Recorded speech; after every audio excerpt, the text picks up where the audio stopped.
Drink the poison.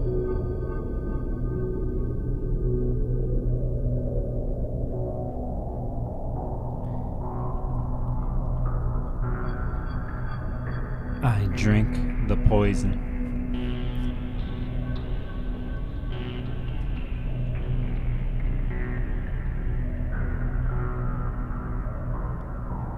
I willingly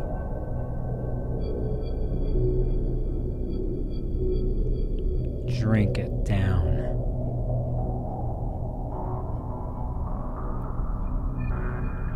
I have learned to not avoid the poison. I could say at this point in my life, if I were to avoid drinking the poison, it follows me. I hear the whispers.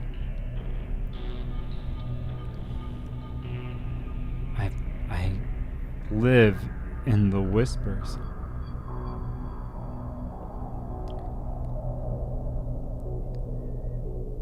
And if I can make the ritual of drinking the concoction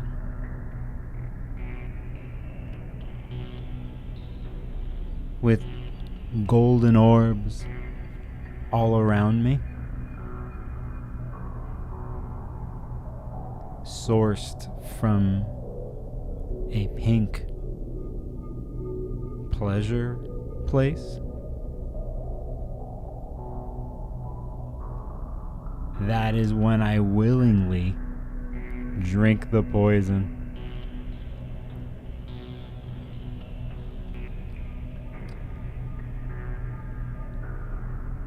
I'm in that balsamic place. You are in that place. We're walking there the next day and a half. I should say the next night and a half. What I really wanted to do is a 15-minute segment with the visuals on there to be really the way I am. But I got some new people here who found me in the last 3 weeks, who haven't seen a live stream, who haven't heard the whispers and the calling from beyond. So I am using Mercury and Scorpio to stay focused.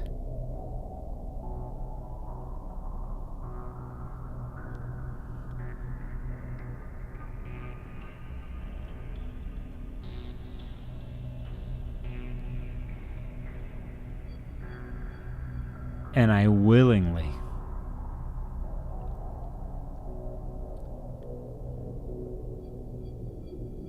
drink the Pluto potion.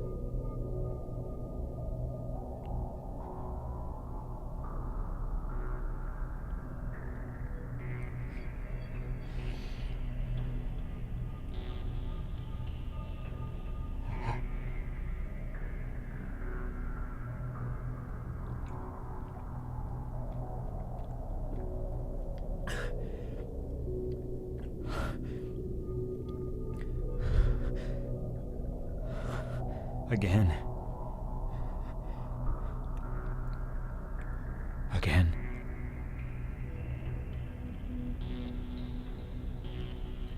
This Pluto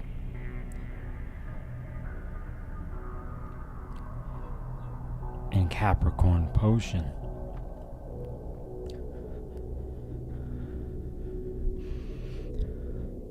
For the last time.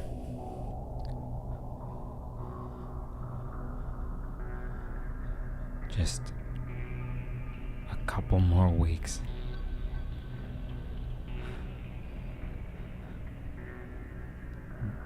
this Mars week.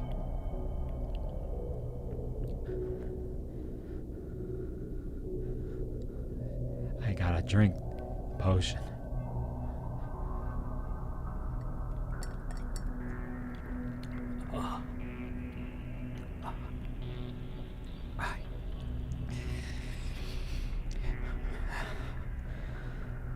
And feel. And feel.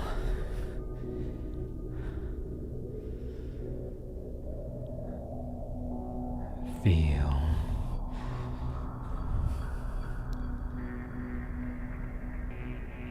My power.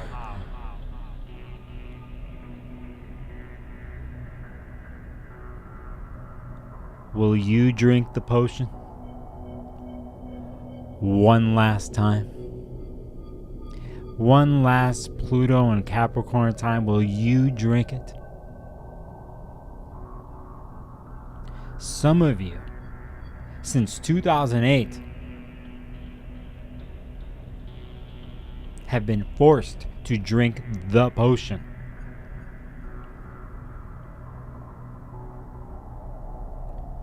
Some of you rebelled against those authoritative measures put into your world, in your life.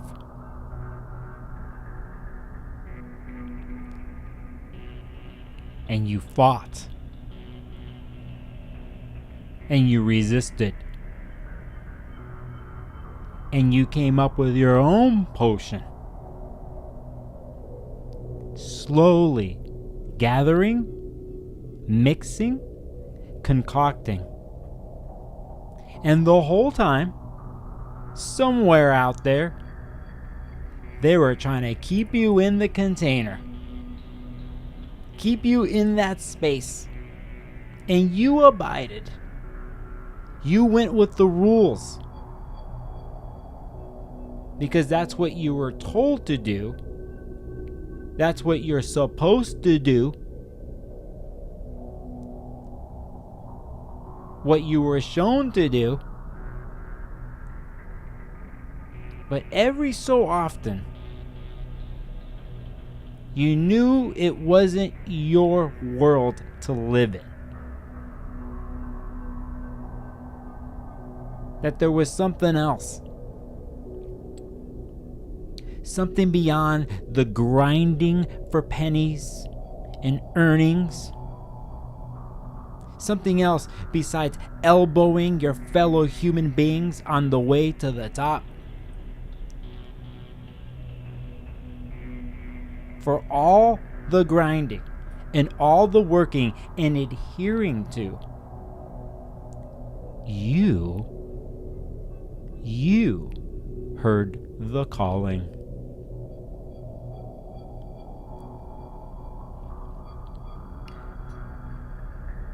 And you found a way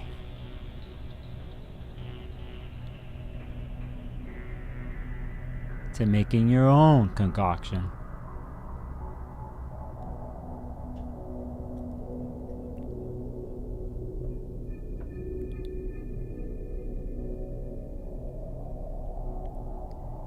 I'll talk about the new moon.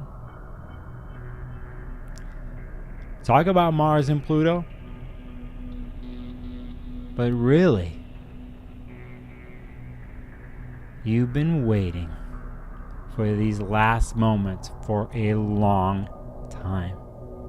29 degrees Pluto and Capricorn. It's time to drink your potion to regenerate. And on the way out, a big FU to whatever situations, whatever institutions, whatever the control was coming from, to hold your spirit down. They're still trying to do it. grinding for pennies. Play by the rules. There ain't nothing more than this.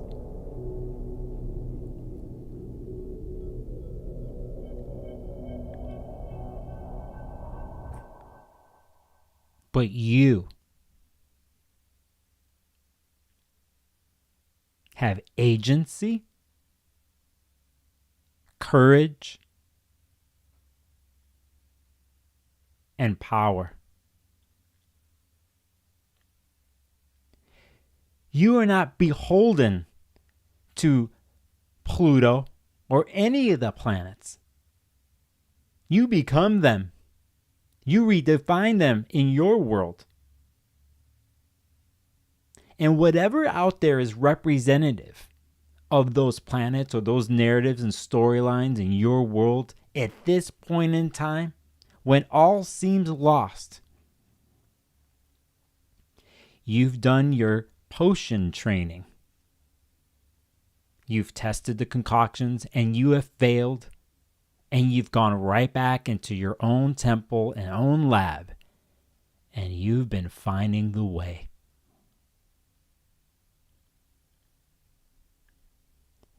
Yeah, some of you knew, you're like, who the hell is this dude?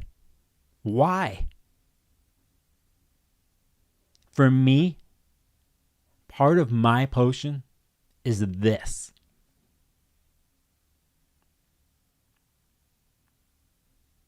What comes through me, what is channeled, what comes through in the dreams, like it did last night,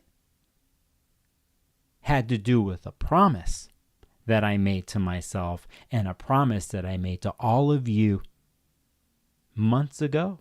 Remember? And here we are. It's time. So, however crazy that it seems in your world or out there politically, we know here, in this place, our power.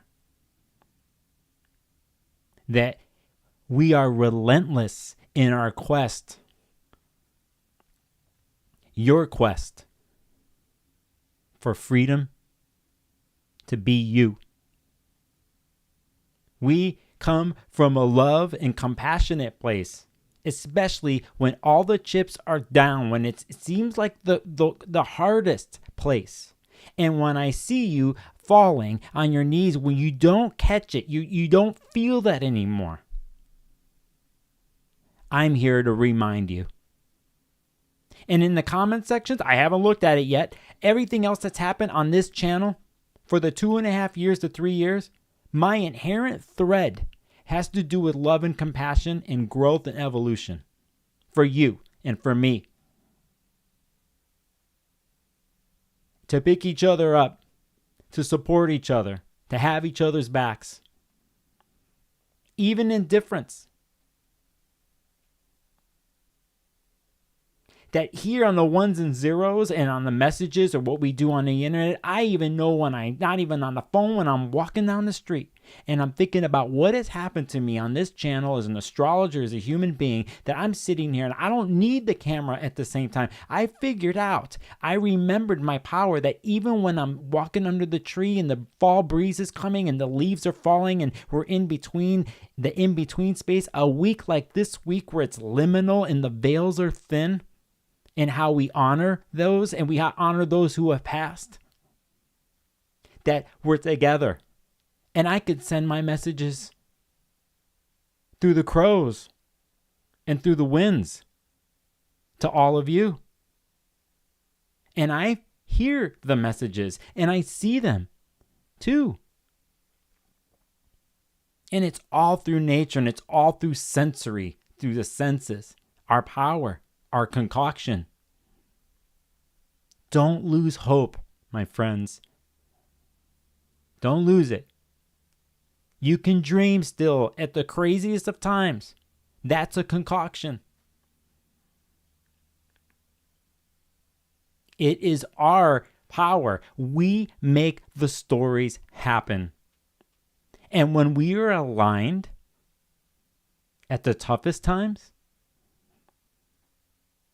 We pick each other up and we support each other's dreams. And that is when we drink the concoction together. Cheers.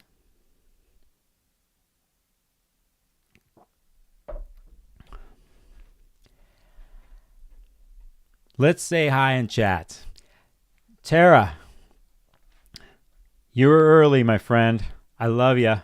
Thank you. House of Twigs, Erica. That's right. Big love to you. Caress is excited for the new moon. Let's just get this up on the screen. Let's just get it up here because I'm in the mood. I'm in the mood. I wonder if my new way of doing things that I programmed on this mouse is going to work, and it isn't. And that's the way it goes with the mercurial lifestyle that I have, right? So let's check it. Let me zoom in on here. Let me see if it's going to let me do this. It's zoom in on the other thing too.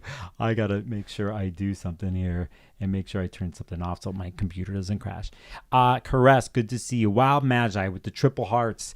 Yelena, hey, you got it looks like some sake there. GME made it. Glad you made it. In Rose Water Lightning. Hello. M with an LOL. Life is a farce, isn't it? To DNX. What's up, Tatum? Good to have you here. Nadia, one of my subscribers. Hello. I wish we can see you in 5D. Go see a 5D post I did about 2 months ago during the last retrograde that I talked about this. You might not want to follow me anymore. Who else is in here? K. Michelle and 11T. I did not drink the poison. I drank the potion. That's good. Whatever it takes. James Sanders, what's up? What's up, James? Who else is that? Zelda Lane, it made it. Good to have you here. And Lucifer remembers. Jagger Waters. Horns back at you. Steffi G, welcome. Welcome again, my friend. Isabella, Scorpio president, barely accounted for. That's pretty good. I like that status there.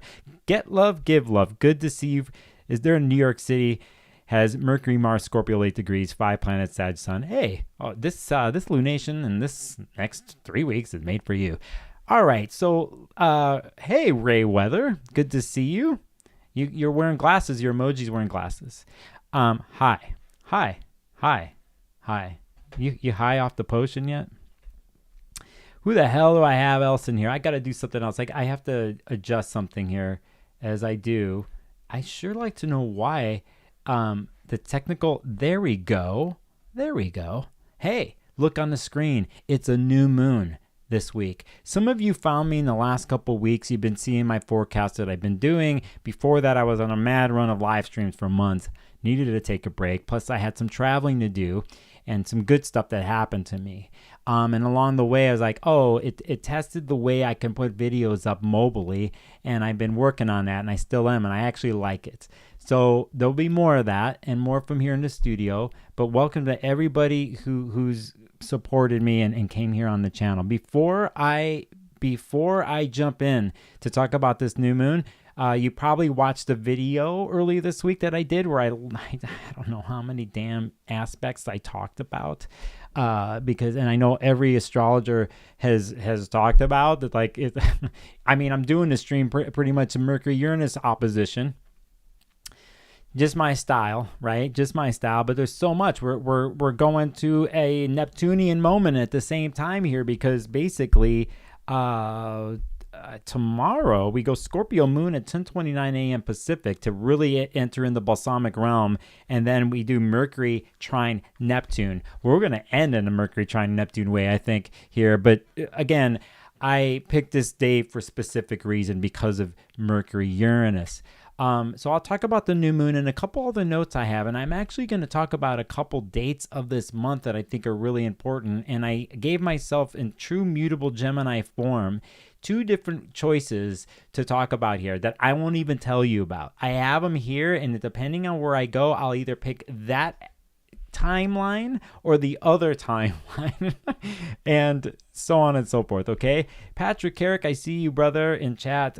He writes, Patrick says in chat, Scorpio is just a swamp bayou estuary that Mars finds himself slogging through.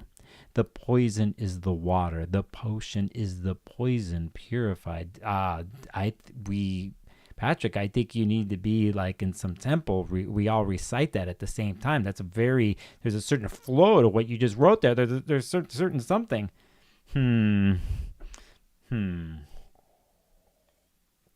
Yeah, so, oh man, that potion is like... Deidre Lynch, good to see you from Ireland. Hey, say hi to the winds for me, will ya? Sure love to get there one day. I hear it's beautiful. All right, so listen, let's jump right in. Thanks for doing that. Oh, I'll get to talking about something here in a second. That's something that happened to me this week that was pretty cool. I'll get to that. Listen, we know what's happening here with the new moon at 9 degrees.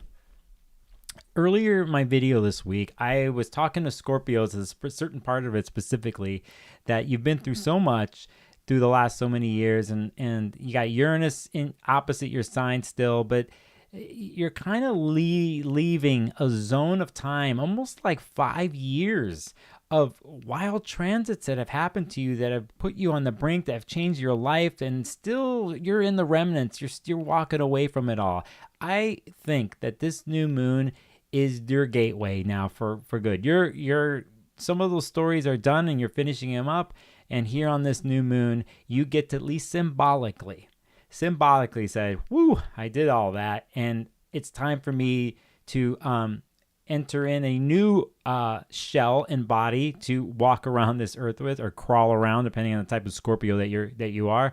But the shedding of skin and the regeneration, you're at the end of it, I in that middle place. And so I want to celebrate this with you and say good job. There's still some things, I think some of you Scorpio risings and Scorpios, you probably are still needing to exercise out of your body. And I mean exercise like ritual exercise. You could be go do Mars thing and go sweat. That's probably good. But I think there's some bad older habits that are coming back up, and you know exactly what they are. And you're like, I just did one of those habits again. And I'm like, I've been working on this for the last year and a half, or ever since the eclipses. And I'm like, I think I'm done. And so please use this new moon symbolically for yourself. While Mercury is in your sign still here, you can see Mercury at 28 degrees Scorpio, right? We already had the Venus transit that went through, and we're in the middle of Scorpio birthdays. We take this. The ruler of Scorpio is Mars. You see here at 29 degrees Cancer, and if you've been following, you know we're 2 months into this transit. Mars is about to go into Leo this weekend, and be there for a little bit before it comes back. Take a note, people, of these later degrees in Mars and Cancer, 27, 28, 29. Here we are at a major point. This particular Mars and Cancer rules this Scorpio new moon. So for you Scorpios out there, and any of you who have predominantly a lot of water in your chart, this is a pretty big new moon. You have Saturn here that's in a water sign along with Neptune. Okay, so that's sort of good, isn't it? But hey, we can't forget what's happening. And why I started the stream the way I did is because Pluto here at 29 degrees, it already is moving forward. It's at the last couple weeks here of being a Capricorn pretty much in our lifetimes. We've been doing this transition from Capricorn into Aquarius with Pluto now for 1.5 years. Finally, we're here, and it just so happens it's happening during the more contentious times in our history, it seems, doesn't it? And you could see the old ways, the old structures, the old people who pull those levers that they cannot let go. And they're doing anything they can right now in the systems that have been built up over time. We know they've been crumbling. Hence why I started the stream off the way I did.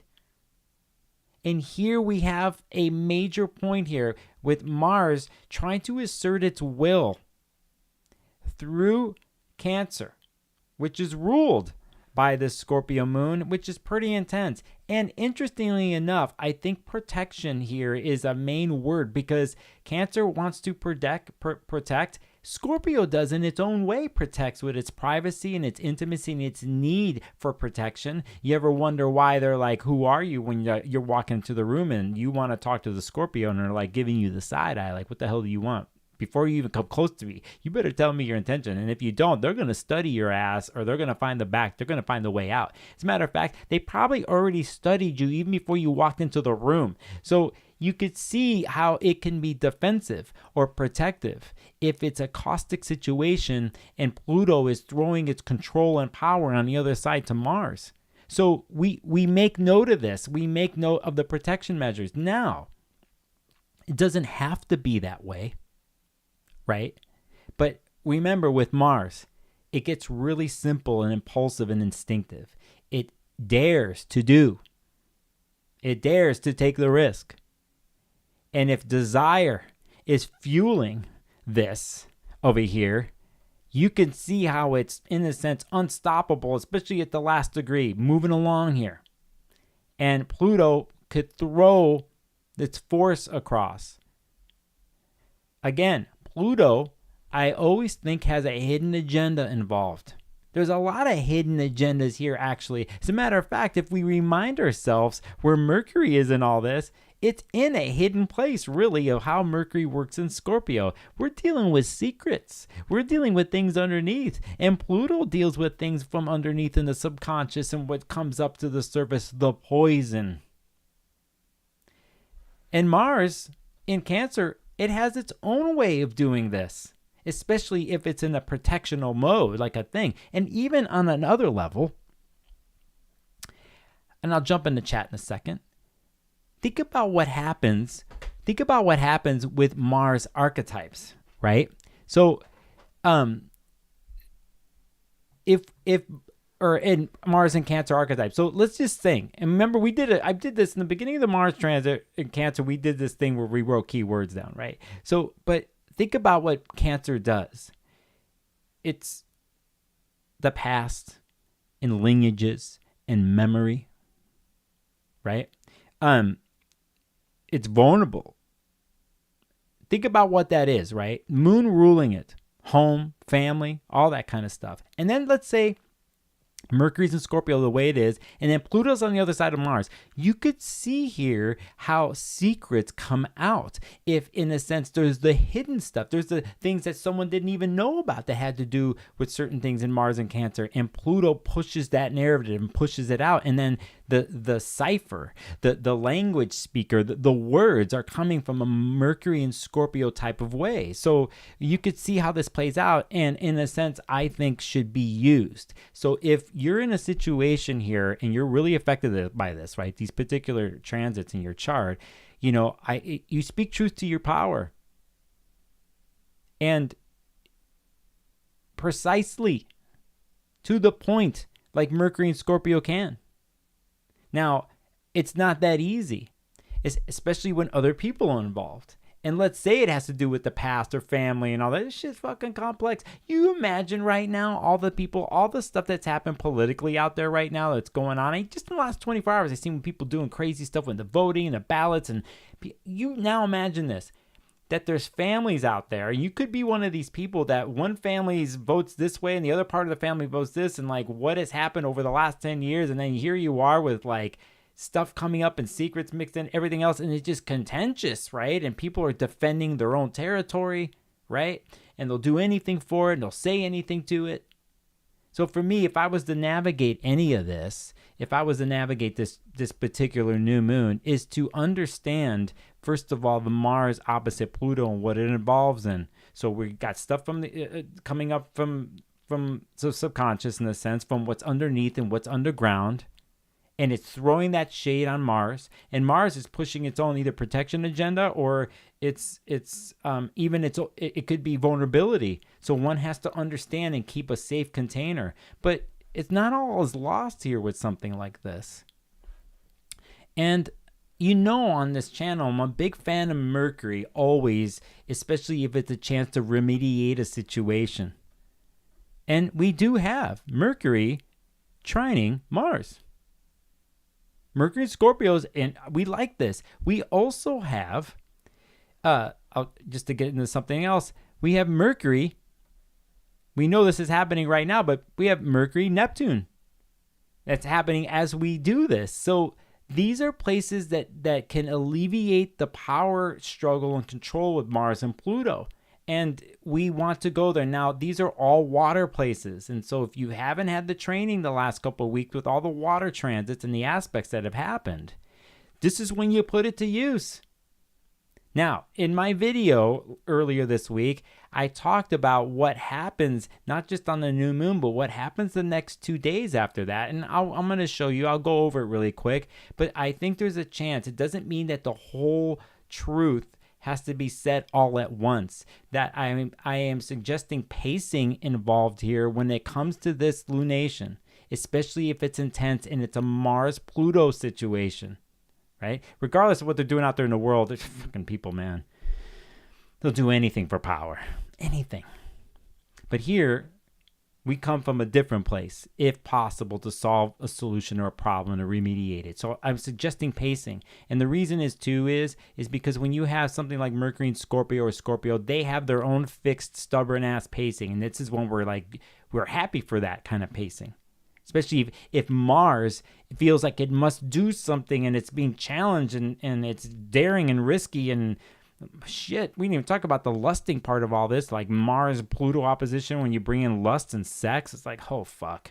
You guys just got to talk about some, well, I hope it's consensual at least. But anyway, so saying that, just basic stuff here. Try to keep it basic. Use Mercury in this one.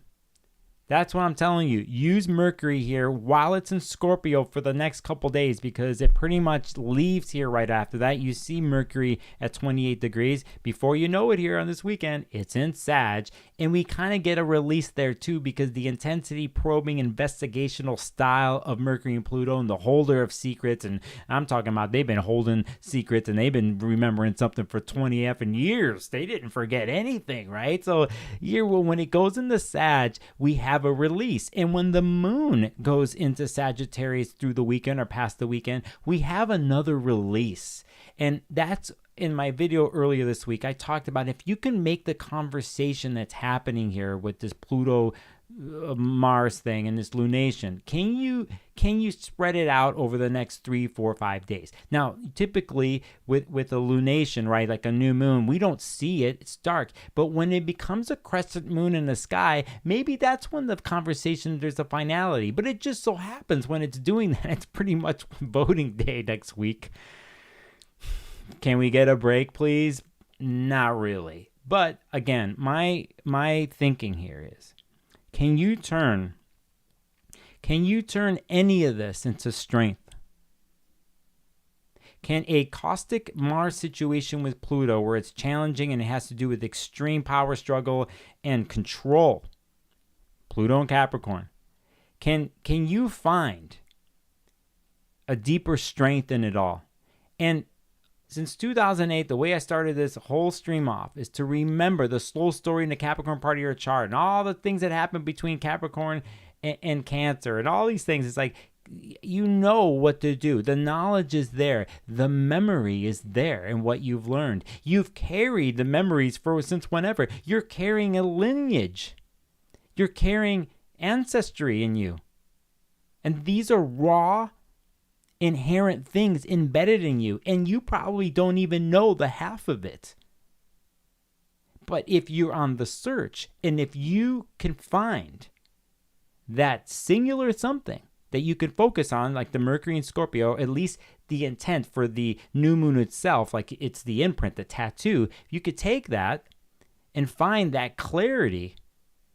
I think you can get to a place for the cycle that's about to happen in the next couple of months about where your strength is and where your power truly lies, right? And I think I think it's okay to be vulnerable.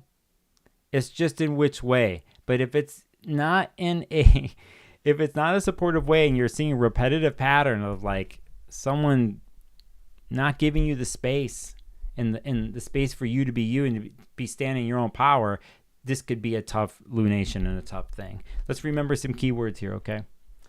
I can't remember if there's camera there, and I'm going to get to chat. Actually, I could do it this other way. Okay, let's remember keywords. Secrets. Mars and Pluto, I think, can both be compulsive. And Mars is restless, especially in this situation here. And we're dealing with defense and attack, which we have to be careful of.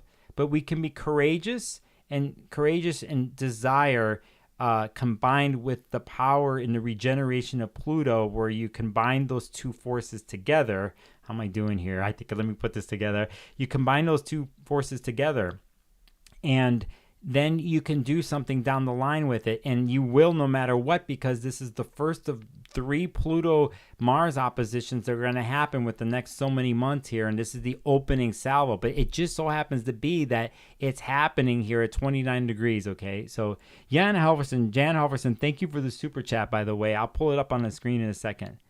All right? So Cancer, memory, sentimental, vulnerable, protective, moody, private, the roots, the past. But there's nothing when a Cancer is on point, when they're connected emotionally, how they're connected to everything and they feel everything, but like the psychic sponge type of thing. And so Scorpio can do it too. They have their way with it. And then I bring the Capricorn words in. I'm like structure and rules and foundations and methodical and conservative in its movements and achievement, goal oriented, control and cautious and methodical. Saturn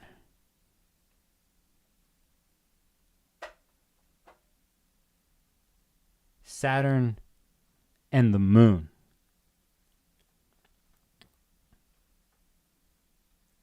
They both want the same thing in one way, like to construct the structure in the home and then to keep the home upright and moving. Like they're polarity points. They speak different languages, but they do have something in common. And then can they come together with reinforcing what home and safety means in order so one can be vulnerable and sensitive and process?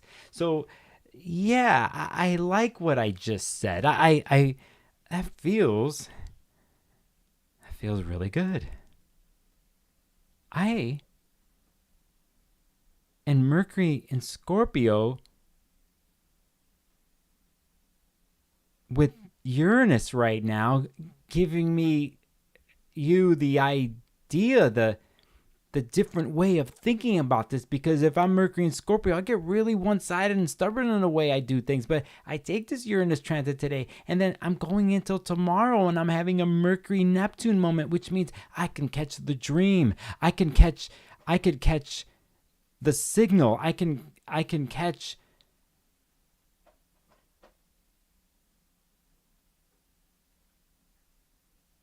the transmission from the divine.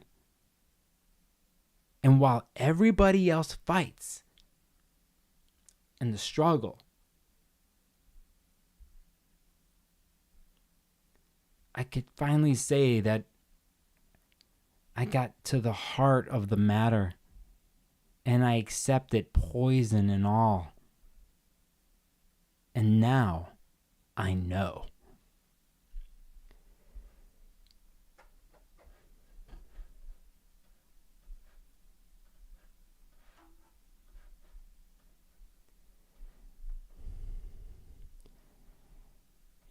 Halverson, thank you for the super chat. Let's hit that goal. Hey, I forgot I got a goal up there. You could see it in black. Steffi G, YouTube let me be super. Steffi G, thank you. Thank you for the super chat. King Kimishiro says, there really is something to having patience beyond the current moment when it comes to sharing the truth. Yeah, exactly. Thank you. That's a good one. I dig it. Mandy Bailey's here. Angela's here. And Rosewater Lightning. is here. Thank you. I know there's many of you watching right now. Patrick says, or K. Michelle says, trust intuition and break free from the Capricorn gracefully and strategically. Yes, if the Capricornian situation, it has to do with breaking free. That's how you do it with Mars. We also, I don't want to, there is benefits to a Pluto and Capricorn transit that's ruled by Saturn.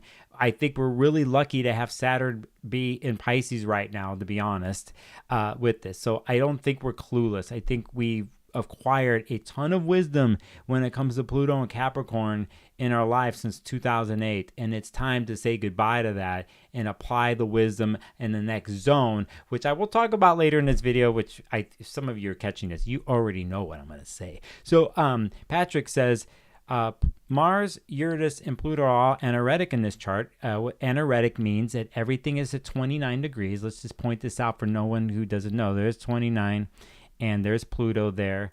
And then Uranus is getting close there. He put Uranus is kind of getting there. You could even say Neptune there, but that's, oh, no. And there's Mercury's anaretic. It's almost there. So that's what Patrick is mentioning. And he says, are we looking at their emotional disturbance fading? Zelda Lane came to say hi and listen. So, hi, Zelda. Yeah, check it. I think I'm going to pick, and I'm going to come back to this stuff. As a matter of fact, let's do this right now.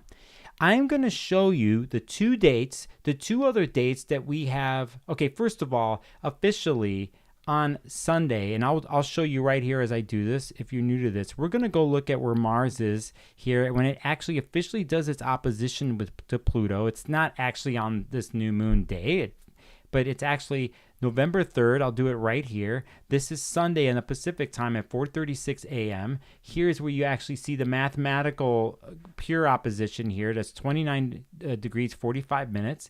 You see it right here, okay? You could look at right here Sunday. You could already see the moon's in Sag and Mercury's already in there. So we'll get to that in a second.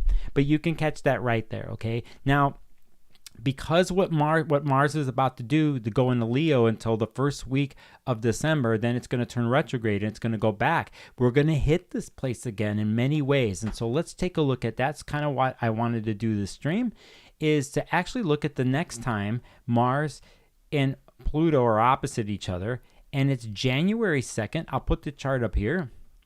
Here we have now, this is happening. You could see that Mars is in Leo at this point, retrograde. Mars will go into Leo this weekend and will be there all the way to the first week of December, which when it will turn retrograde around 7 degrees, 6, 7 degrees, I can't remember, around there. And then it starts to go backwards all through December. And January 2nd, it hits 1 degrees going backwards. And here you see Pluto here at 1 degrees Aquarius. Here it is again, a chapter in the story, but it's interesting, isn't it? Because Mars isn't in Cancer and Pluto isn't in Capricorn anymore, but it's still there. And I think the imprinting that's happened with this Mars-Pluto situation kind of carries here. It just runs under a different formula, all right? So, BB, I see you in chat. Good to have you here, BB. So we have that, right? I'm not going to look at anything else here because I'm seeing things in this chart like this Venus here and whatever. We're not going to look at this, and we're going to definitely look at this. By the way, let's just make a note of that because I'm going to go on a side transit thing here with you, really, with something. But there's Mercury in Sag at 22 degrees. It's a very important point. Whatever the case is, here it is. Now let's go to the next one, and it actually is later in spring that it happens, and it's April 26th here. Now we see Mars in Leo again after going backwards in Cancer and then stationing forward and moving forward all through Cancer. Finally, on April 26th, it hits 3 degrees and see Pluto here at 3 degrees. So here we are with 3 Mars-Pluto oppositions that happen from now all the way to the end of April. And so, again, we are making note of this. And for those who are affected, for those, let's say, who have a 28 or 29 degree cardinal, or you're having, you have planets between 0, 1, 2, and 3 fixed, whether it's Taurus, Leo, Scorpio, and what am I forgetting? I'm forgetting somebody, right? Aquarius. See, sometimes it's easy to forget about Aquarius because they disappear and they're like, I need my freedom. And they're like, why come no one ever calls me? Anyway, so there you go. Here you have the third opposition. Okay, so we have it this Sunday on the, let me get this straight in my head over here, on November 3rd, and then we have January 3rd, and then we have April 29th. Pretty big for the world, to be honest. When you have Mars and Pluto getting together like this, now I'm going to get off my hopeful, somewhat remediation train and be the other side.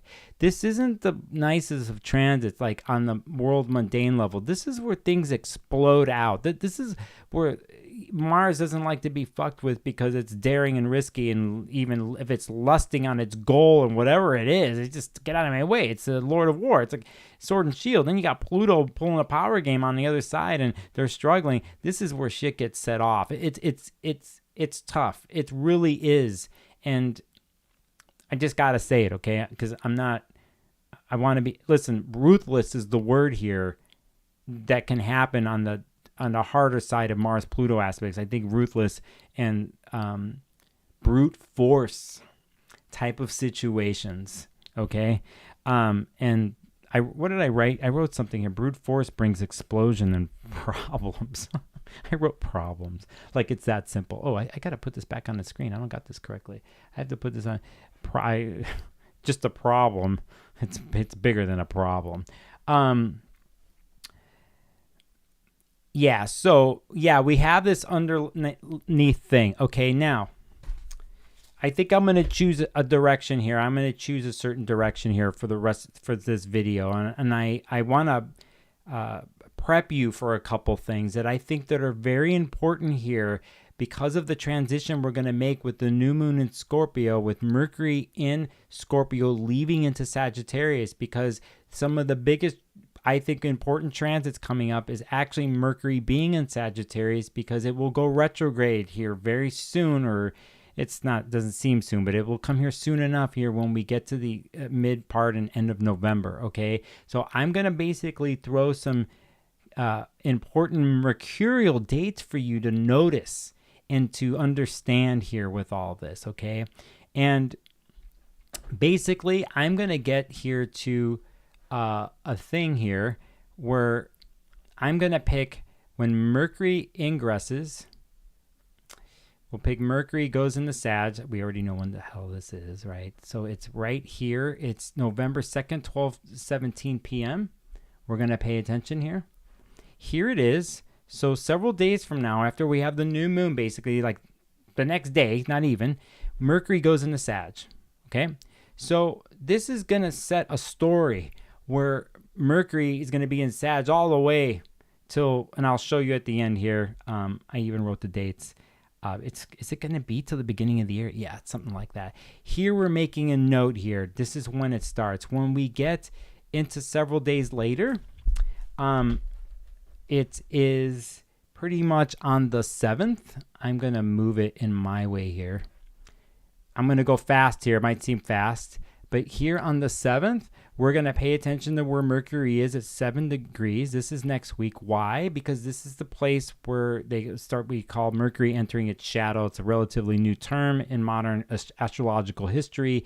Pretty much Mercury right here, as soon as it hits 7 degrees, is hitting a space that we will repeat during the retrograde. And so when Mercury goes forward and then goes backward, it's going to come all the way back to this place again. So we're making a note. Any of you who are Mercury and Sagittariuses, or Sagittariuses in general, really take notes of what I'm going to say to you here, because I'm basically giving you some important dates along the way in this mad, boundaryless, out of control Mercury and Sagittarius quest that's about to happen, that's connected to Jupiter in Gemini and will be connected to Saturn in Pisces, and leading up to a huge Jupiter-Saturn square on December 24th. Okay, I will keep going. Hi, Canada Dry. Good to see you in chat. And on that note, as soon as I said that, Canada Dry dropped a super chat. Thank you. Candy money. Yeah. Be careful with the sugar out there, people, because I definitely am. And but candy means different things. I know exactly what I'll get. Hey, maybe I'll get a I know exactly what I'm gonna get. A pomegranate. Yeah, that's my language. So that is on the 7th. We see Mercury here. Right there. Okay. By the way, the day before, Mercury makes a trine to the North Node here in Aries. I got to do something now. As is tradition here on the stream, change that and show that Mercury here at 7 degrees, but you makes a trine to the North Node right here, and also sextiles the nodes here. So the eclipse story is involved here in a little bit about the communication. Mercury and Sagittarius, I tell you, does it give us some buoyancy after being Mercury and Scorpio and so damn serious here in this new moon? Yes, it does. We take this. Now, politically out there, the other part of Mercury and Sagittarius is what the F is the truth or not, and what is just completely exaggerated. Hopefully it is not here at this point, but I want to point out that this aspect here, okay? So you're making me laugh in chat, Canada Dry. That's your mind is thinking that way. I'm thinking pomegranates. You're thinking something else. Thank you. So here's the 7th. I'm going to bring up the next important date, and I think it's here on the 12th, which is leads to a big week in November here, and I'll point those things out. Here it is, Mercury here on the 12th at 13 degrees, 12 degrees really. And I actually will back it up so you can really see it. I'll do it by the hour here, so it makes sense. You will see why in a second. This is the fastest way I could. There it is. So there on the 12th, you see Mercury now at 12 degrees. And we're looking at Saturn in a fellow mutable sign of 12 degrees. And we have a Mercury-Saturn square where now Saturn is putting its boundary in its contractual obligation to Mercury and Sagittarius, which is ruled by Jupiter, which can't stand obligations and actually boundaries and rules, because Jupiter just wants to go and have fun and blast off into the stratosphere in not one way, in 10 ways if possible. And here Saturn is like, nope, not going to do it. And interesting thing here is Saturn is retrograde, and it's within 3 days here after this that Saturn will move forward and station forward. And so I think this is a critical point here with Mercury and Sag, because it's the opening, some of the opening chapters that are being set in place for the Mercury retrograde that's going to happen. And if you're already calculating this in your head, that means you know that if Mercury's about to go retrograde soon from this point, that means this isn't the first time it's going to hit Saturn. There's going to be 3 times that it does this. And just that alone tells you how big this Mercury-Saturn connection is and will be during the retrograde. Again, those of you who are mutable people, your Geminis, Virgos, Sages, Pisces, this affects you, okay? Because there's a bigger story, as we know, going on here with Jupiter in Gemini, right? Affecting all this. So that happens on November 12th, the first Mercury-Saturn square, which leads us to Yasmina. I see you in chat. Hey, how are you? And Magpie is in chat too, chopping it up with BB. I love you guys because you're good at this. I will go into the 18th. And here is another big Mercury day, because here we see it's not retrograde yet at 19 degrees. And, well, let me do it right. I have my ways. We'll do it by the hour. I have to do it this way because there's no other way. So I'm going to make this.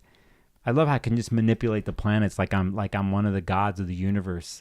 Like I just do what I want with the planets. I wish it was that easy. So anyway, here's 18 degrees Mercury here in Sag, and then we're looking on the direct opposite here, and here is Jupiter in Gemini retrograde, and here now we have the first Mercury-Jupiter opposition out of 3 that will happen. So now we know that Mercury is going to be squared by Saturn 3 times, and we know Mercury is going to be opposed by Jupiter 3 times, all in a concentrated period of time within a month and a half, basically. You could see how big this transit is. So I'll get to some political mindsets that I have here with this, but I want you to understand on the 18th here what happens. Then we will go to an important date here, and I'll make sure I do it this way. This is turning into a Mercury. Timothy Reynolds, hello in chat. How are you, buddy? Good to see you. We will go here to the 25th of November, and this is the day that Mercury goes retrograde. Here at 22 degrees, remember I mentioned this earlier in a chart that had to do with the beginning of the year or wherever it was, one of the Mars-Pluto situations.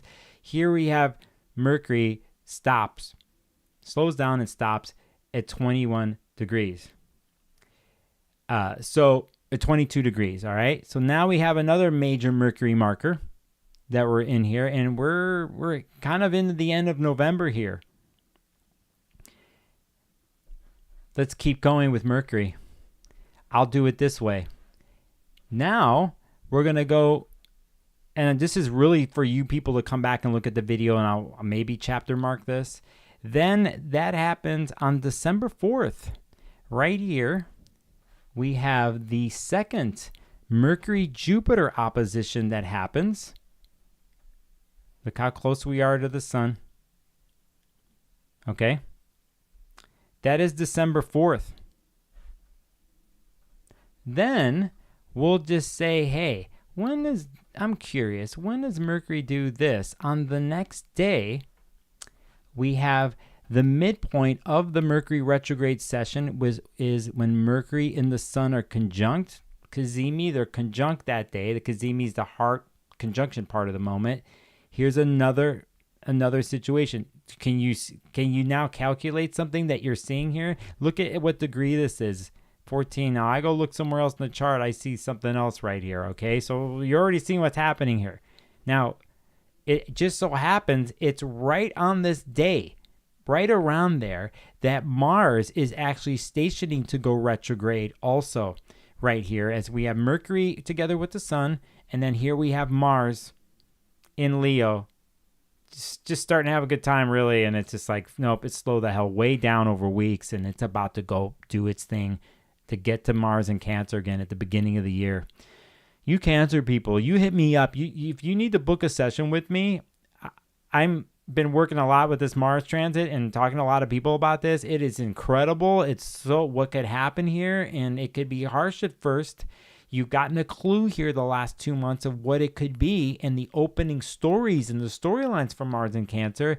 It is going to come back.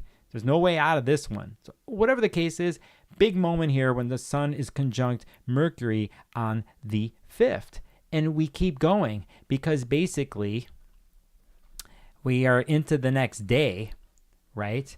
And it is pretty much, again, when Mars... Let me get this straight. Yes, it is. Then we have Mercury. Since we're doing Mercury today, I picked Mercury today. I just did. Is the next day we have our second Mercury at 13 degrees after it just came out of the Sun. Our second official Mercury square with Saturn. So now this is the second post that we're...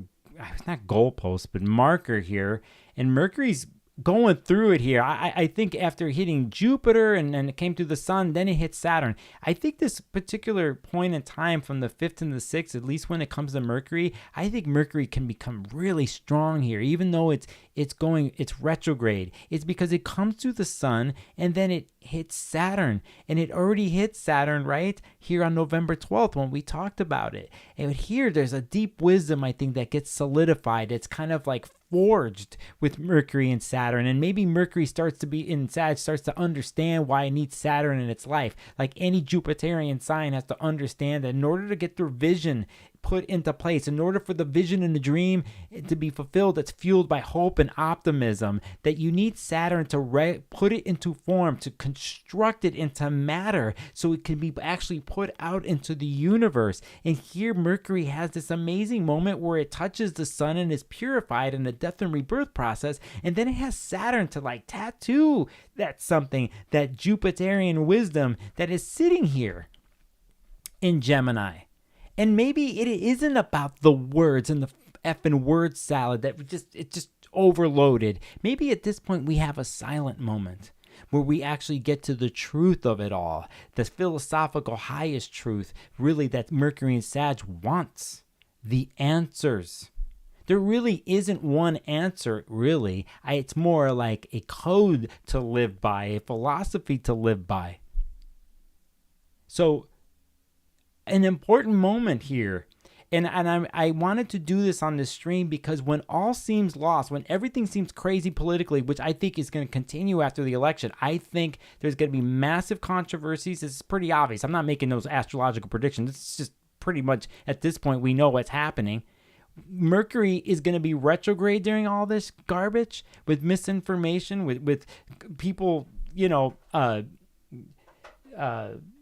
let me get something straight here. What is the truth and what is not? My truth against your truth. Very Sagittarius stuff. People, the exchange of truth. Sagittarius loves going to workshops in the college and shit because it's the exchange of truth. Like, we're learning and we're debating this and we're understanding and we're philosophizing. But if it's retrograde and it's got Jupiter opposite it many times and enhancing this, and it's not coming from the truth, or it's fake or not real, then how are we living? How are we doing this? How can we trust anything? This is where we get scattered and we're all over the place. I mean, we see it right now in culture. There's a massive information civil war going on. It's not clueless. We've been doing this for a while. So it's like, in your own personal lives, what is these mutable places in your chart? And can you find definition and matter? My solution to all this, I'll get back to the charts. My somebody in all this is Saturn and Pisces. Because if you can work this and you can bring structure and form and regulation to things, especially if it's situations that it's not the truth, or it's like Mercury and Sag and Mercury and Gemini kind of do have some stuff in common. They'll have 3 books open and they'll never finish any of the fucking books, okay? So it's stuff like this. But if you focus on the one thing that Mercury and Sag wants to do, that it's shooting for, you don't want to get distracted by everything else and never get anything done. You don't follow through on anything. It's the problem with mutable signs. So if you can use Saturn here with the squares, because on paper it seems bad, but if you can use it, and Saturn is squaring Jupiter at the same time, you have a place. You have some place to hold on to, some place that you can say to yourself that this is for sure, this is real, and this is my truth, right? So again, I'm focusing on Mercury on this live stream because down the line, I think you're going to thank me for this one, for all the craziness that's going to happen. And not only that, this is all happening during the holiday season, at least in the States, right? So even if we didn't have political bullshit, we just have politics of family and people and what the holidays mean and how it's hated by some people and they don't want to do it, and other people it's this and that, and spending of monies and whatever the case. You're like, we gotta like keep it together, So that's why I'm doing this on this stream and surprising you. Mercury, you're in a surprise here as to talk about Mercury because of how critical it's going to be here till the end of the year. So again, on December 6th, my foot pedal's working. You have a major 5th of the 6th major mercurial stuff here, and it is the 2nd of Mercury squares Saturn. GME says with a super chat, lots of pomegranates. You know how Snoop Dogg has somebody who rolls his blunts and his joints for them? maybe I'll become so successful one day that I have someone who's just into like cracking open pomegranates and pulling the seeds out. I know part of the process is getting into the shell, like it's part of the deal, you know, this fucking Persephone shit is like, but you know, maybe, you know, anyway, maybe I got a pomegranate. What would we call this person who's just the master of extracting pomegranate seeds and cracking them open? And don't give me some like straight pomegranate juice. Man, that's damn too much sugar. But there's something in the process of getting into it and just getting the little bites. It's like one big effing tease after another. It's like pomegranate. It's like you want more, and then you gotta kind of get into it, and it's crunchy. And then it's like I just had my moment. I want more. You know. Yeah. Don't mess with Persephone. Okay. All right. So, I'll get to the chat. I'll get to the chat in a bit. So let's keep going here because I want to get through this really quick. It's not really quick, but that's the 6th. Next big day I will show you here is the 20. Actually, I want to show you something here, and I'll be done with my mercurial madness. Is this? It's the Jupiter square Saturn that will happen on the 24th of December, my time Pacific. You can see here that Saturn is at 14 degrees. Jupiter. We had the first one in the summertime. Massive moment for those affected by this, immutable signs. This is a gut check moment. You're seeing the byproduct of what happened with the first Saturn-Jupiter square, which was, and I'll bust that out here in a second. I'll go back. It happened on August 19th, right? Let's just put it up on the screen. You could see here in August 19th, check this out. Mercury, Sun was happening. Anyway, so there was a 17 degrees with Mars. Remember this? And then there was 17 Saturn, and there's the square, right? And now here's the second square. Here, I'll put that on screen again.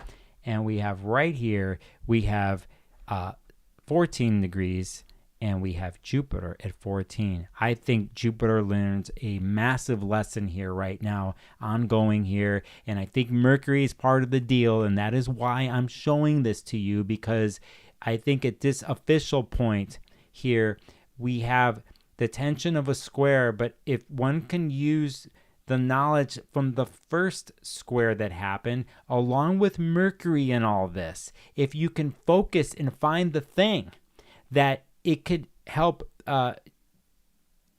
you take action after this second Saturn-Jupiter square.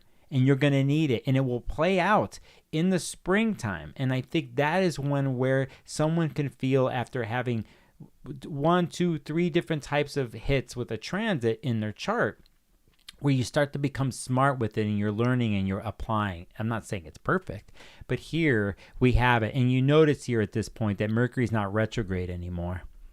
And I skipped something here, but it's on December 15th that Mercury will go all the way to 6 degrees and stop doing its retrograde and move forward. And here Mercury starts to get fast, and you see Mercury's ruling this Jupiter and Gemini with this square that's happening between the two.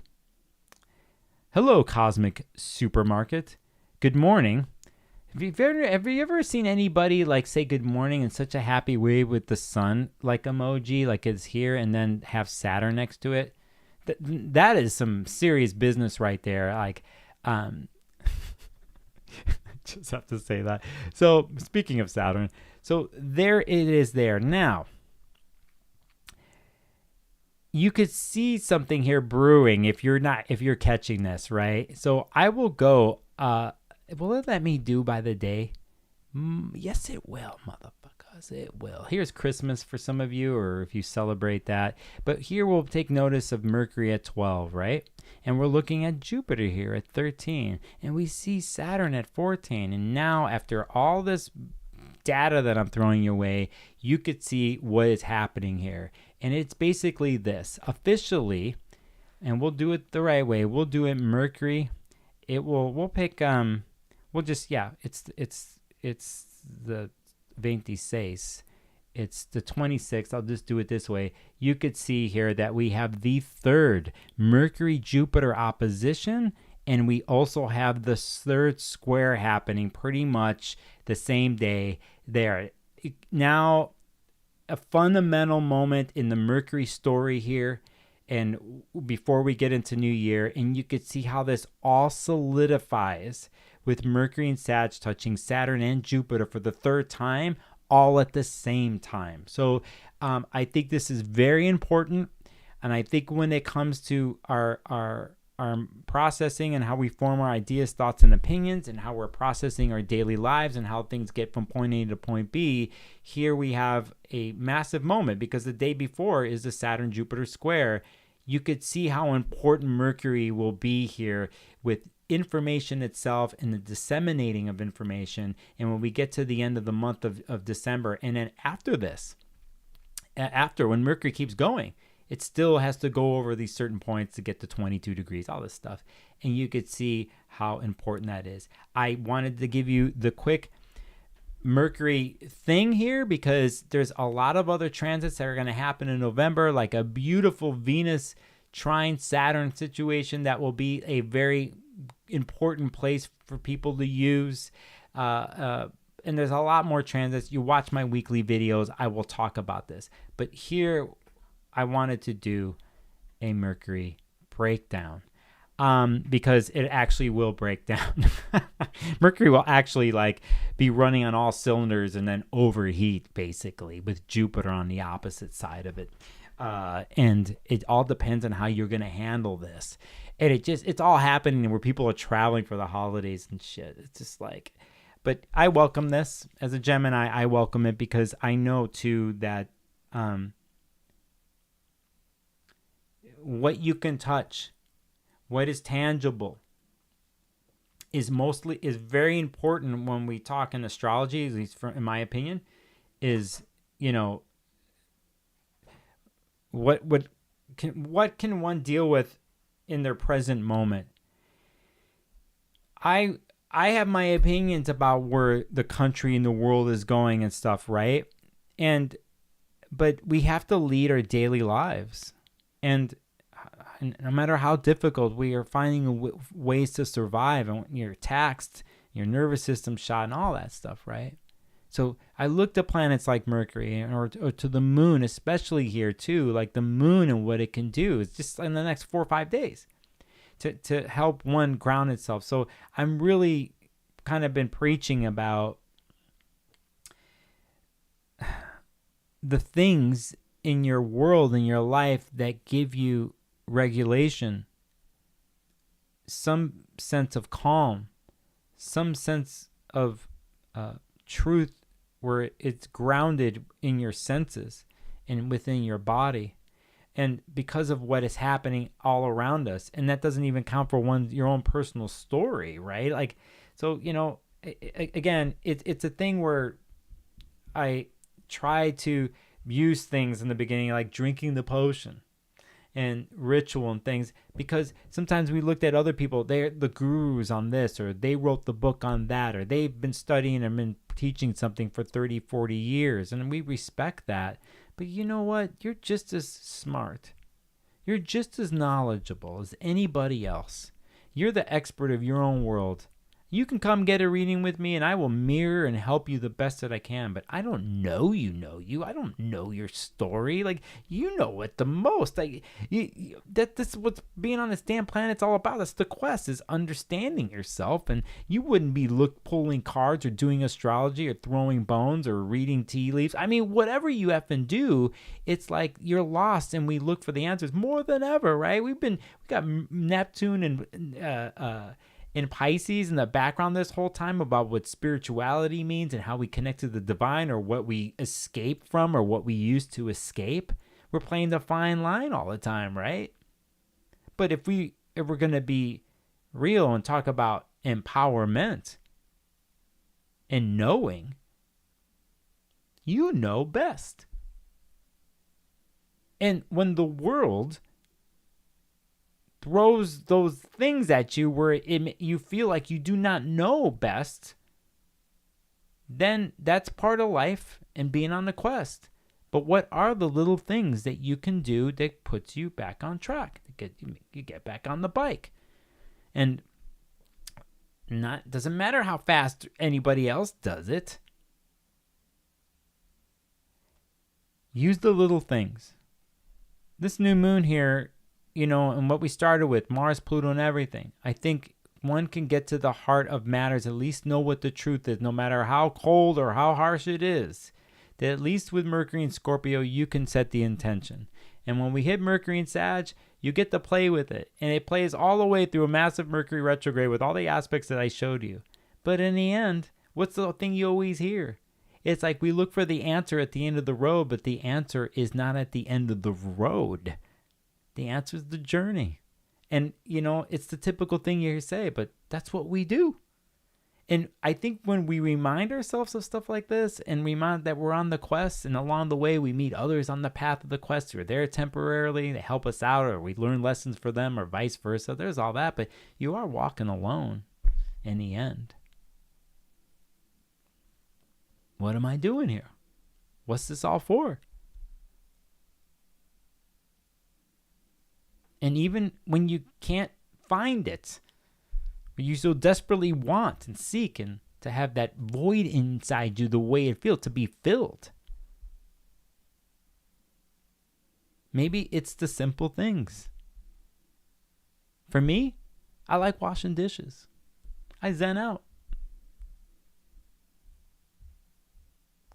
Week and a half ago, I was a major astrological retreat.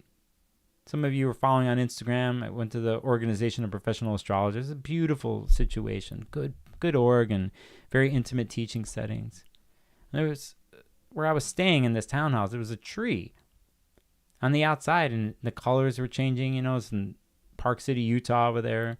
And one day the wind was blowing, and the tree was talking to me, and it was talking to me the whole weekend. I mean, that's what happens. I'm not the only one. It happens to you too. I know it does. So, there's that. And then at night, it was so clear and cold, and the moon was in Gemini, and there was Jupiter in the sky and Aldebaran. And I was like doing my Gemini thing, but I was just a vessel. I was just the conduit. And I didn't have to answer anything. And I'm searching too, but I didn't have to know the answer at that moment. I just was one with the moon. And that's all. And that's it. And it wasn't complicated. And I wasn't trying to figure the future out, and I wasn't tripping on the past. It was that simple. Whatever the way it happens to you, remember you have that. You do that every day. So in these crazy times, this madness,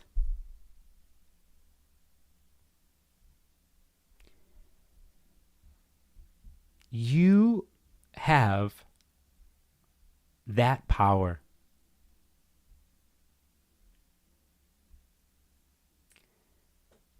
Let's take a look at chat.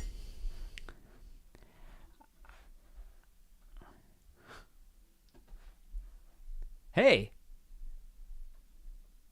little dreamscapes. Thank you. Thanks for the super chat. They have a balsamic moon emoji in a scorpion. Right on. I feel that. Thank you. That's their first super chat. Danny's in the chat here saying, thank you. Thanks. So happy you chose the Mercury story. Mercury, my final dispositor at 14 Virgo. Oh, you're totally dialed in on this, Danny. This is totally you. You got Saturn in your world, my friend. So, hey, BB, thank you for the super chat, which is a purple wig in like a Prince wig with a purple something. And Nadia, thank you so much for the super chat.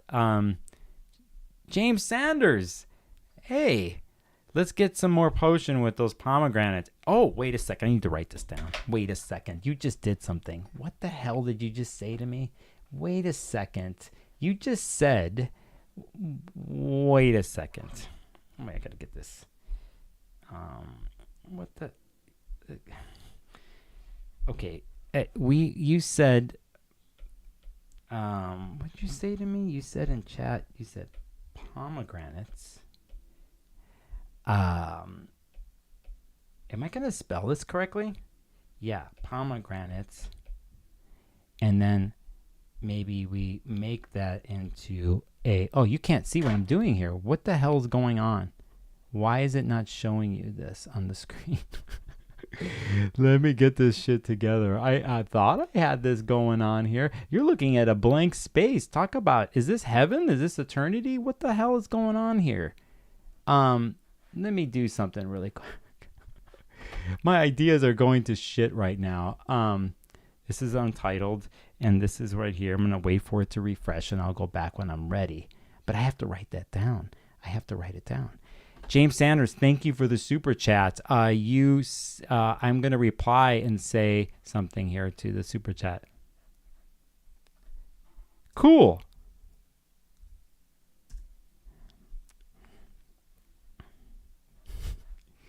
So there's that. I will get into my freeform writing here in a second. It didn't want to let me do it. It was like being picky about me drawing on my thing. It was. All right, let me see. I didn't even see how many people are watching. Hey, 57 people maybe. That's pretty good. I'll take it. I'll take it. All right, let me get to something here. James, thank you again for the super chat. I'm going to show you something here. I'm going to show you something. Let's zoom in on this because something happened this week to me. And I don't know if I can blow it up here, but you can see here that today, not today, but several days ago, I hit 3,000 subscribers on this channel. I've been doing this for a long time. I'm not going to say I made a mistake this year because I didn't do enough regular videos because I would have hit it earlier this year, but I just am what I am, and I'm just fucking floating in the wind, okay? So I hit 3,000 subs. I am very psyched about this because this was a tough one to get to, and I feel really good about it. And it just is happening at a time where it's sort of coming into a certain anniversary of me starting this channel, or at least the astrology part of it. So I want to thank everybody out there for helping me with this. I've lost a lot of subscribers earlier this year because all I was doing was live streaming, and I get it. And I'm weird on my live streams, whatever. I'm not going to change that, but I'm finding the balance. And so I hit it, and I'm feeling really good. I have a goal to try to double this, if I can by the end of next year. I'm just being realistic. But again, if it wasn't for all of you and your participation and your wackiness in the chat, and it's not the super chat, it's not just the money, it's something is happening, right? So just like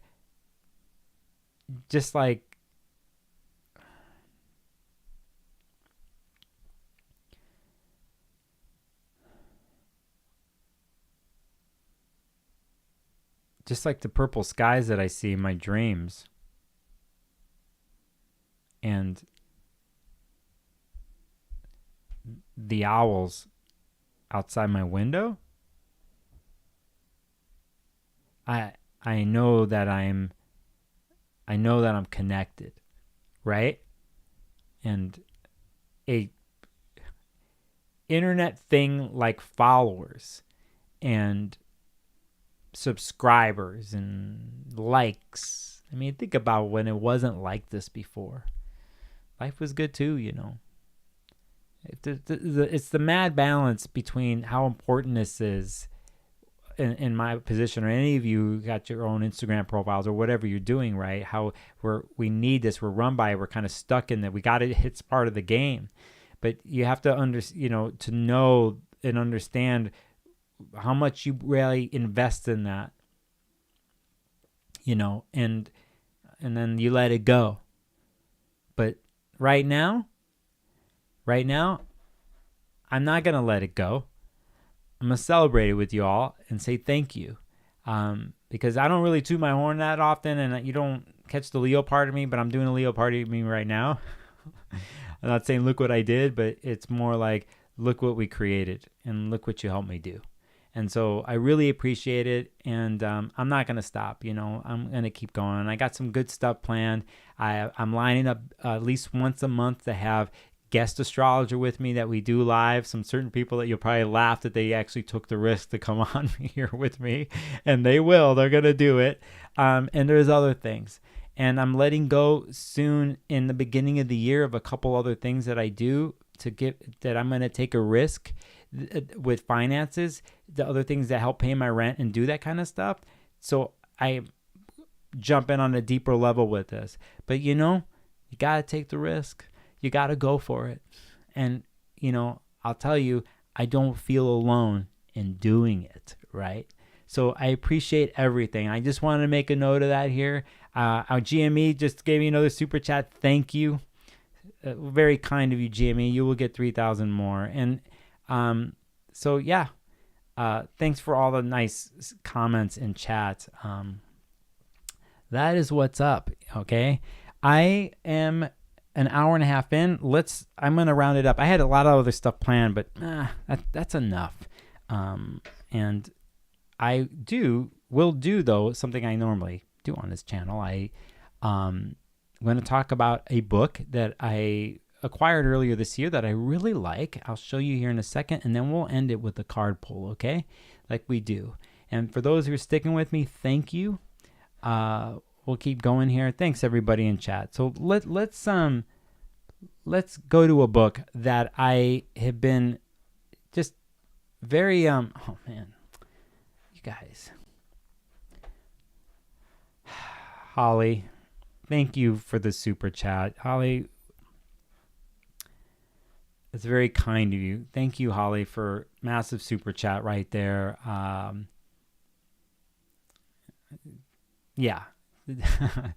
Appreciate it. I appreciate it. And Wichita Chick, that's a great name, by the way. I've been to Wichita a long time ago. I was in a 24-hour Walmart there in the 90s. Crazy. I was on tour with a band. Anyway, they say, so love your work and personality. Thank you for this. Adore your humor and style. Thank you. Thank you very much. All right. Let's get into what I've been, a book that I've been digging lately. We'll go to my main thing. My fades are really slow.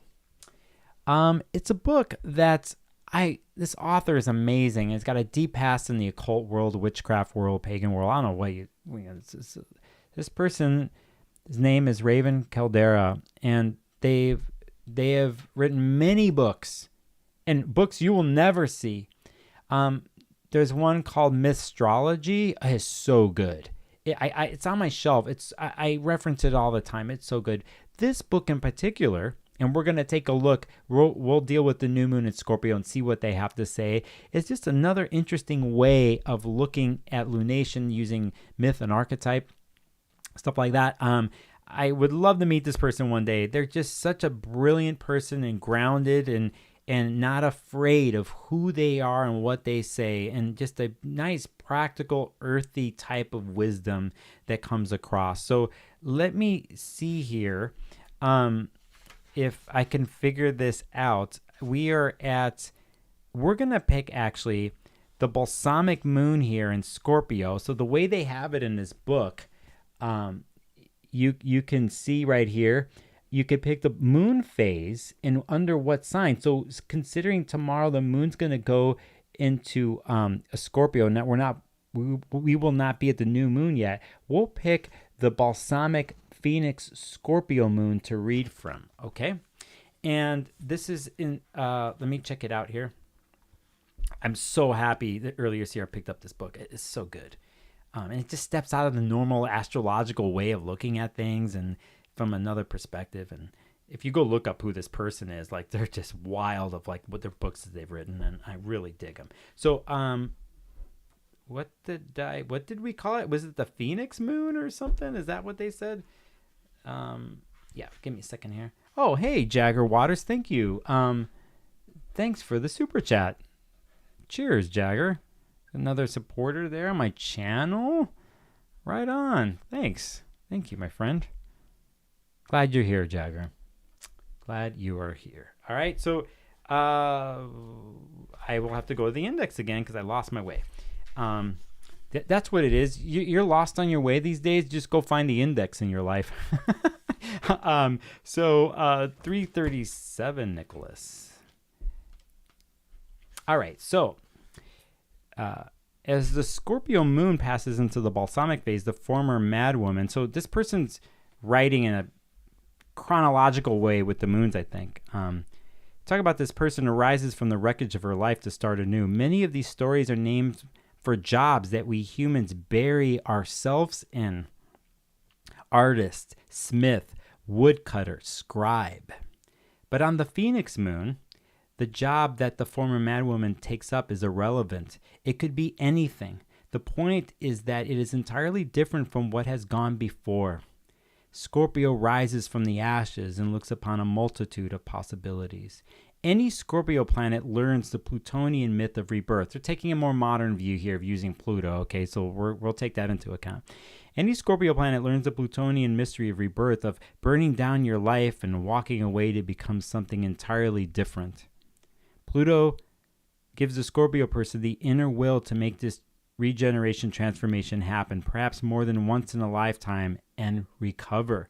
The moon, however, is the most human of our planets in its own way. It may struggle and heave like the ocean, but it does not like Pluto's scorched earth policies, even when Scorpio's lens covers it. The moon wants to hold on to things, to keep memories, to focus on the here and the now. It is the fastest moving of all our planets and wants us to live today, not tomorrow, next year, or another lifetime. Pluto's promise of death and rebirth frightens the moon, and she doesn't like it one bit. I feel like I'm reading a bedtime story to you all.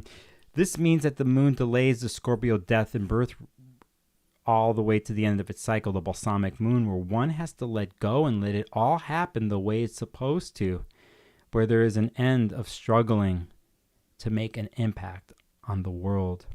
The moon makes Scorpio crawl through every difficult and intense phase and makes them live it and feel it and immerse themselves in it before they can come to the point of recycling themselves.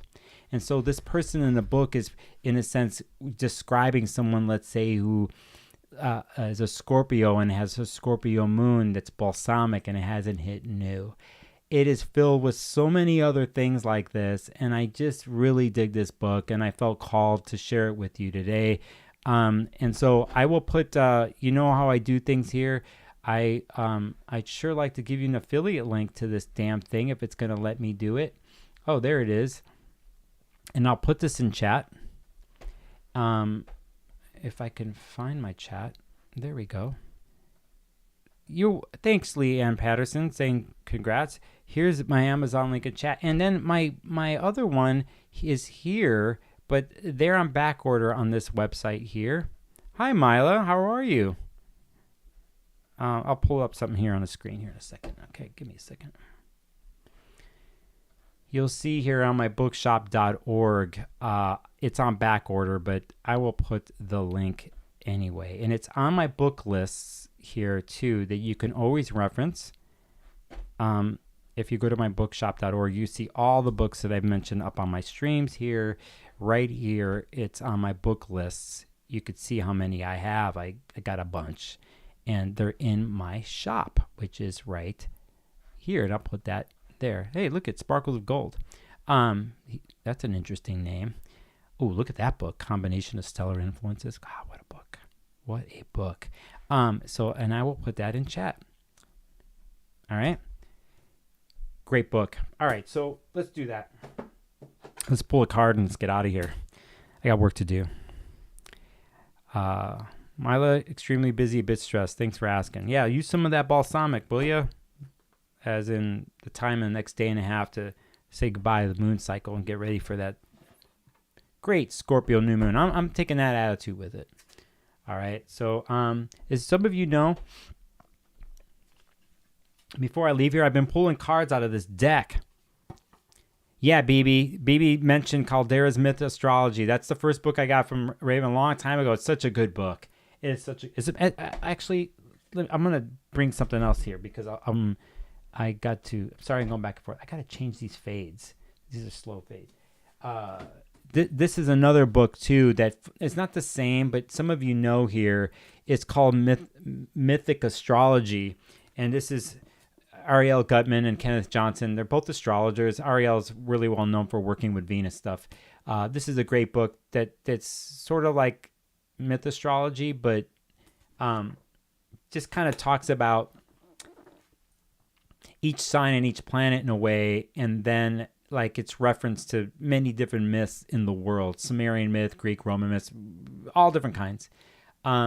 And it's a book I reference here. What I'm really looking for these days, because this is an older book, I would like to find a book that's in this vein that also it catches other cultures that are maybe from Africa or South American, more indigenous ways of understanding, but not appropriating them into selling something in astrology. So I know there's stuff out there, but this is another great book. So, all right. So this deck that I've been pulling from is this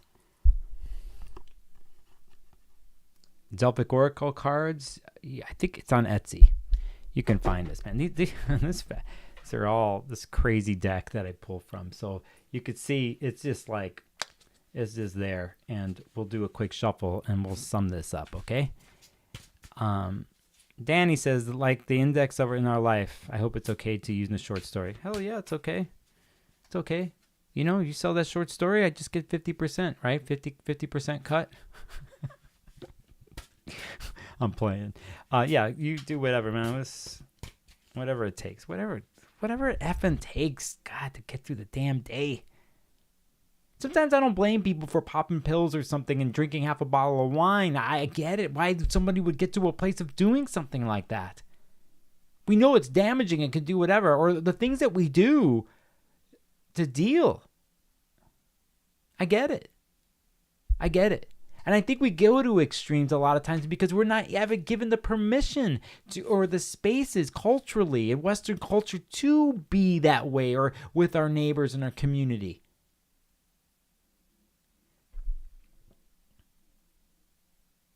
I started the stream talking about goodbye to Pluto and Capricorn and the power struggle, and they're all in our business, man. We got to play by the rules in this thing, and the economics of it all, the extreme wealth disparity that's happening. That's happened. Got people who are anti-union. I'm full union all the way. It's like I'm sitting here and enough to say that like why we all deserve the easiest and best effing healthcare available to us. Why not? We deserve to be happy. You give somebody the chance and you pay them decently enough per hour, they will do the work. You just got to give them the money and pay them what's rightfully so. So they don't know. Most people, they dream of becoming a billionaire. You know it's not going to happen. It doesn't fucking matter. People don't care about it. You give them the resources. You give them the job that someone's proud of, and you pay them the way they should be paid, and they're proud. We flourish. They flourish. Their families flourish. You know what I mean? So regardless of who wins the election next week, because it does fucking matter, it's a big deal. But it's like in the end, we know what's happening. It's been brewing for a long time. It cannot sustain itself. So even if Pluto goes into Capricorn and it's leaving in a couple of weeks, we know it's not sustainable. We're at a breaking point. I'm into the fighting for the change.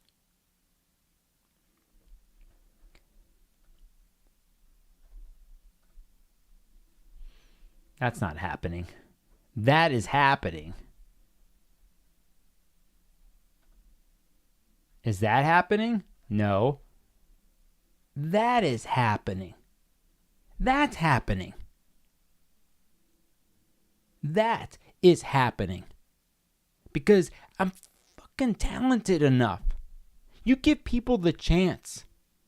You give people the chance to be themselves and to show their talents and to survive and to have a decent life. We're all the better for it. These motherfucking billionaires, they don't give a shit. How much more do you need?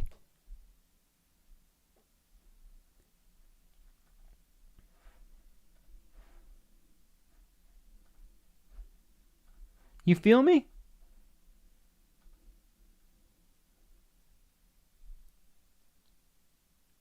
trust my talent. You do too. You trust yourself. That's what you want. That's what we're all struggling with. We don't trust ourselves. We're off kilter. We know what we want, but then it doesn't seem real. Is that what I want? Am I projecting? What's telling me? The world's telling me I'm supposed to be this way. I'm not this way. I'm not this way, actually. And I've been trying to go this way, and I'm not happy. Something else is calling me. I'm going to trust whatever is calling me within. I want to do that. Because I'm talented enough.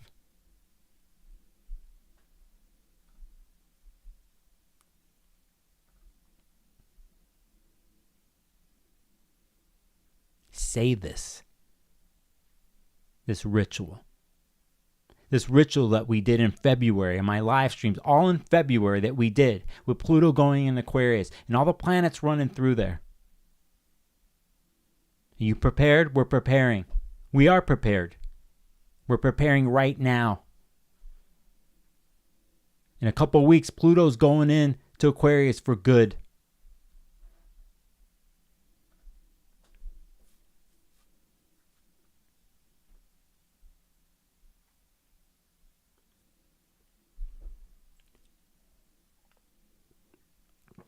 That's the potion I'm drinking. I didn't forget. I'm not forgetting. You're not forgetting.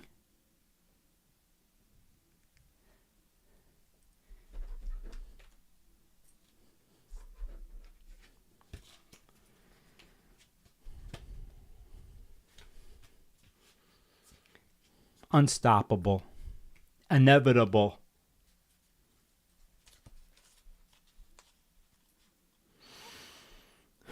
Today we talked about the new moon and the interesting thing about Mars, Pluto, and Capricorn.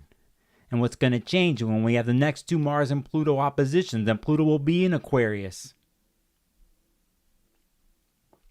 We talked about the solutions possibly to remediate with Mercury and Scorpio here with the help of Neptune and Saturn, if coming to the truth, a solid truth, and possibly spreading that mercurial truth through the weekend into the Mercury and Sag realm, that you don't have to say everything all at once, and that we can pace things. We went off on an interesting story about what Mercury's going to do in Sagittarius and all the aspects that it was going to make and how important it is in the end for the Jupiter-Saturn square and for all of you who are immutable. Mercury's a conduit and a messenger, and we will learn from this.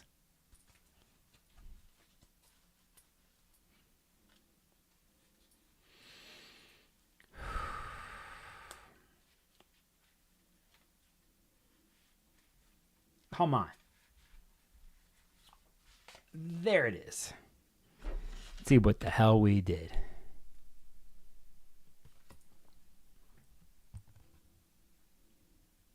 It says, give what you have. Number 45. The print on this is so small. I'm getting old, but these glasses don't even cut it. Give what you have. Let's see if I could do this. And then I got to go to the store because I need potato chips. So, and a pomegranate. All right, so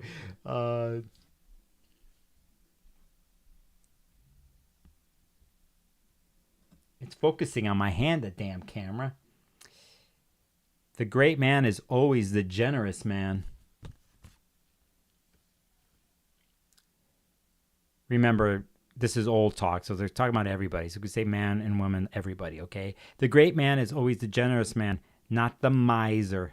Be mindful of the calamities of the less fortunate. Help up the fallen. Reach out to those who are alone.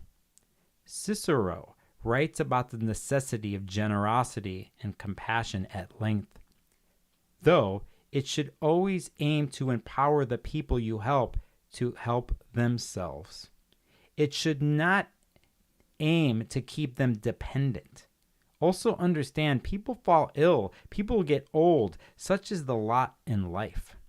Be compassionate and give to those who are needy, for that is the way of the light and the virtue of Apollyon, and the gods shall look pleased upon you.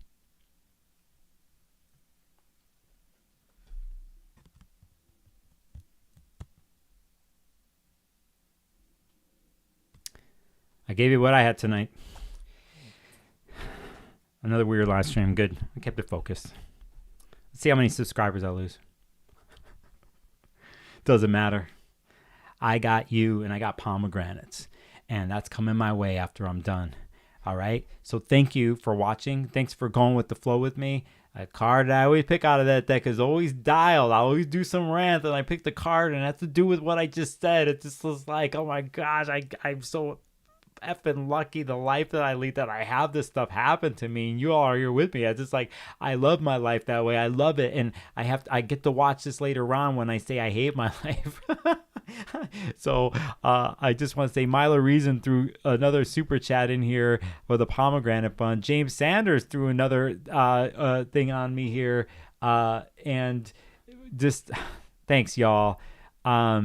Thank you for everything, y'all. Thanks for joining in. It's been a while. I don't know if I'm going to do as many live streams as before, but I do have some other plans, like I said, with guests, okay? So let's do it. Let's say goodbye. Let me start a certain program that I have to do it the way I started. Whew. Yeah. I think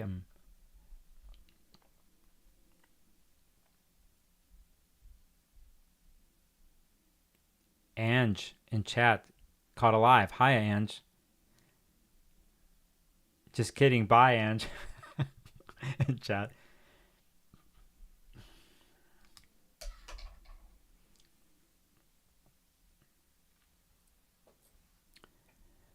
Sometimes I'm good at what I do.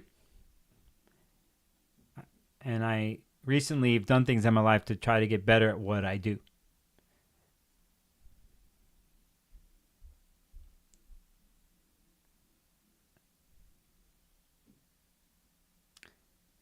If you're a stranger out there and you've never seen or met me before and you connect, and if you ever get to a place like you like to get a reading or something like that, you just go on my copy and you can find me and book it, okay?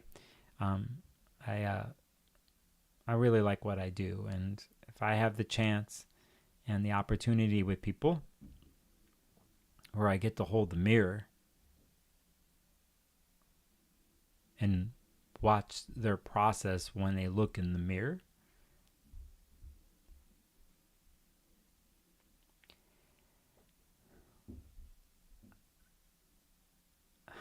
it's just where the magic happens. And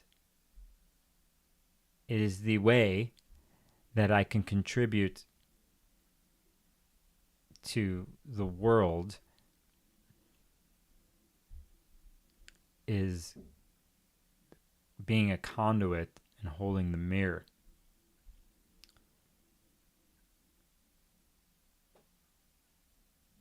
That is my truth right there, okay?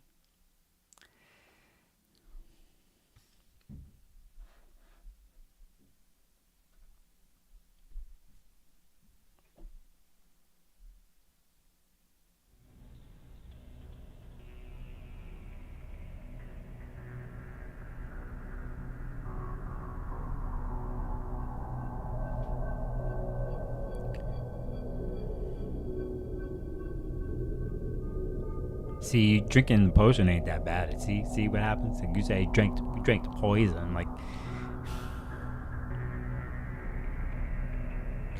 the Plutonian poison. But what does Mars do? You know, in the end, Mars inflames and rises up, pushes out the poison.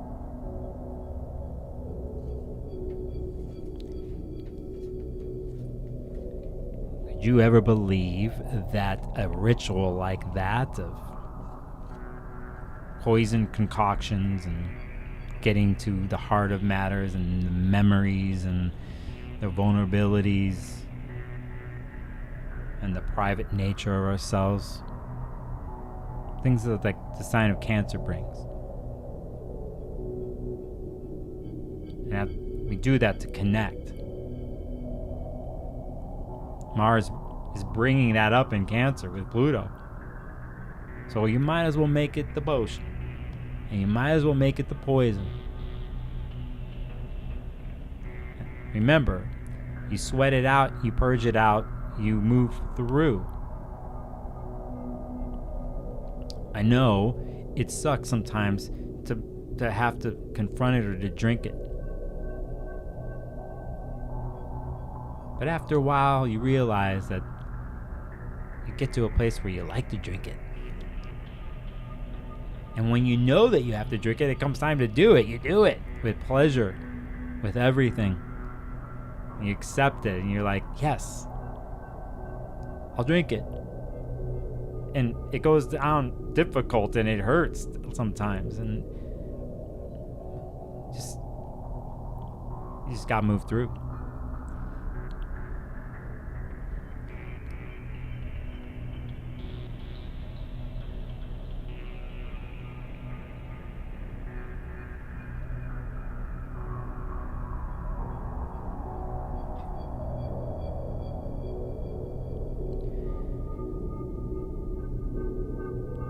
Want to wish everybody a great Halloween, and if you celebrate Samhain, the midpoint between the seasons when the veils are thin, and you're one of these people that leaves offerings and to those who have passed, to the spirits who are around us, I'm with you on that one. I'm totally there. Alright? Until next time, I'll see you on the next video. I'll probably put out something for next week. And thanks for celebrating 3,000 with me. With pink and gold all around.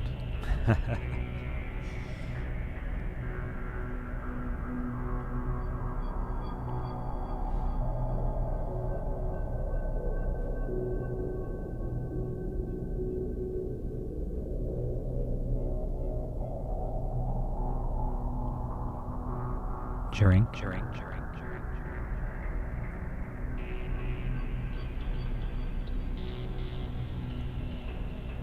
Drink the potion.